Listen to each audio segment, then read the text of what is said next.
hauwezi ukaifika kiwango ambayo mnaweza mkakaa wewe na yeye mkazungumza kama vile mimi naweza nikakaa na mchungaji Lucy tukazungumza.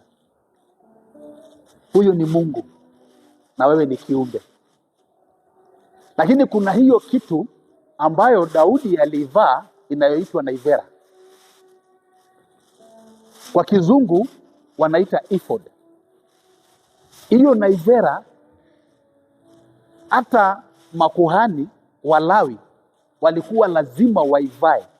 Ukivaa hiyo, usipoivaa hiyo naivera kama kuhani, ulikuwa ukiingia kwenye madhabahu unauawa. Presence ya Mungu inakupiga, inakuua. Kwa sababu mwili wa binadamu haiwezi ikastahimili ile presence ya Mungu, na hauwezi elewa lugha ya Mungu. Lakini unapovaa ile naivera inakupatia uweza wa kuinterpret lugha yako kwa Mungu na wewe lugha ya Mungu kwako, muweze kuelewana. Sema amina. Biblia inasema kwamba akavaa naivera ili kwenda kumuuliza Mungu.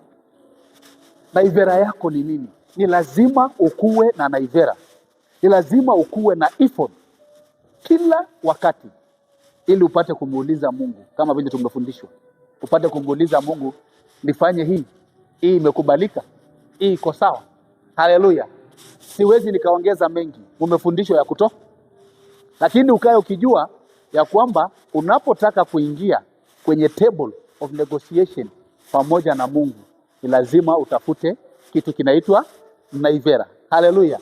Lazima uvae ephod yako ili uweze kusimama mbele za Mungu mkuu. Haleluya. Bwana Yesu asifiwe. Mungu wetu ana uwezo wa kufanya lolote. Mungu wetu ana uwezo wa kupatia kazi. Mungu wetu ana uwezo wa kupatia kitu ambacho umekuwa ukimuuliza. Ana uwezo wa kukupatia mahali popote, wakati wowote. Lakini jinsi unavyomuuliza, hapo ndio tatizo iko. Vile mnavyoulizana, hapo ndio tatizo iko. Hallelujah. Daughter, you want to go to abroad? Yes. How do you ask God that thing? You want a husband? You want a wife? You want a car? You want a house? You want a land? You want education for your children? How do you approach God? How do you face the table of negotiation with this God? Hapo ndio challenge iko kwa watu wengi. Hapo ile siku utafunguliwa understanding yako, ufahamu yako, upate the spiritual knowledge of how the spirit communicate with the flesh, mambo yako inanyoroka, milango yako inafunguka. Sema amina. Haleluya. Sema amina.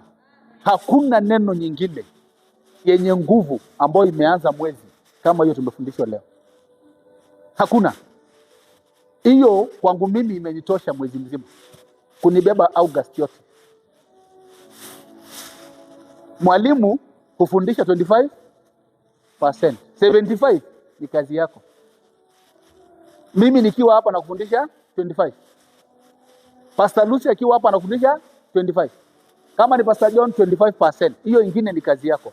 75% uende uka understand